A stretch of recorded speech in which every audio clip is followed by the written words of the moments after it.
This is your meeting minute for the August 14th and 28th Planning Board meetings. Every year, the Planning Board holds 2 hearings to discuss Exeter's Capital Improvement Program, also known as the CIP.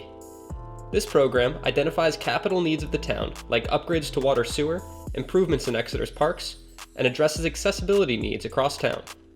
The CIP describes these projects and how they might be funded over a 6-year period. In this meeting, the Planning Board reviewed this document and heard from town department heads about upcoming projects.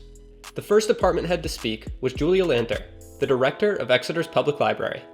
The library is seeking to establish a building maintenance fund of $75,000. Some of the pieces of the original library building from 1987, like pipes, HVAC, and the elevator, are beginning to fail. The library, unlike other town departments, is responsible for the maintenance of the building so that if something breaks, our funds are affected. This maintenance fund would be used to repair and replace aspects of the building that are failing without affecting services the library provides to the town. Then the Director of Parks and Recreation, Greg Bisson, came in front of the board to discuss the Park Improvement Fund. This fund was established several years ago and has actually made tremendous strides in improving our park system and really bringing us up to date. Mr. Bisson went on to highlight several projects this fund would be used for, including Brickyard Park drainage and irrigation renovation, guardrail replacement at the skate park, restoration of Dan Healy Bathhouse, electrical expansion at Park Street and Gilman Park, and bench replacement at Park Street. The estimated cost of this fund for 2026 would total $100,000. After that, Exeter's DPW Director, Steve Cronin, and the Water Sewer Superintendent, Steve Dalton, were present to discuss several water sewer and DPW projects. The first topic covered was plans for a new surface water treatment plant. Mr. Cronin spoke to the condition of the current plant. It served us well, but it is well beyond its life cycle at this point. The treatment processes are outdated, they're very inefficient. We struggle to meet regulations for things like disinfection byproducts and manganese removal, so it's really time for us to look at a replacement of this facility. This project has an estimated cost of $2 million for 2026. After that, Mr. Cronin spoke about Exeter's Great Bay Total Nitrogen General Permit. Part of this permit requires the town to develop a plan to reduce pollution from stormwater runoff. For this upcoming year, they are looking to replace the current street sweeper and create an enhanced sweeping program to meet permit requirements.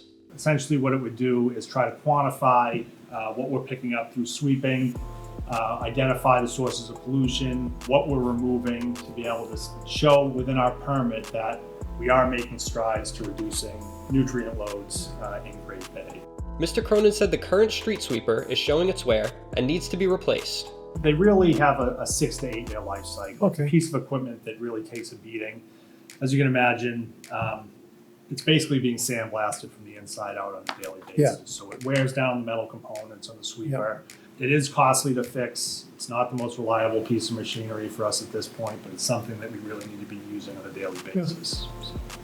The new street sweeper and enhanced sweeping program would cost $412,000 for 2026. The next project discussed was the High Street cross-country sewer rehabilitation. This project at $4.3 million roughly looks at replacing just over 2,600 feet of pipe and then rehabilitating an additional 2,500 feet of pipe. It's a substantial project. It's something that's really desperately needed in that area to try to help us reduce the I&I into the system.